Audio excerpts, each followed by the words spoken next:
मुलांच्या दात घासण्याकडे दुर्लक्ष करू नका। तुम्हाला वाटते का ही फक्त एक सवय आहे, पण हे त्याच्या दातांवर रोज थोडं नुकसान करू शकतं। बऱ्याच मुलांमध्ये झोपेत दात घासणं ही एक सामान्य सवय आहे, पण हे लक्षात न घेतल्यास पुढे जाऊन मोठं प्रॉब्लेम होऊ शकतं। दातांवरची सुरक्षा कवच म्हणजेच एनामल हे खूप झिजतं, त्यामुळे दात खूप सेन्सिटिव्ह होतात। जबड्याची वाढ थांबू शकते, त्यामुळे चेहऱ्याचा आकार बदलू शकतो।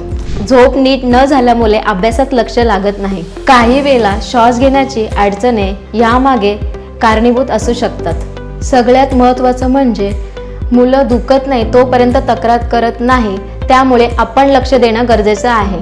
ह्याच्यावरचे उपाय जाणण्यासाठी आजच doctor Gaikwad dental clinic and implant सेंटरला व्हिजिट द्या।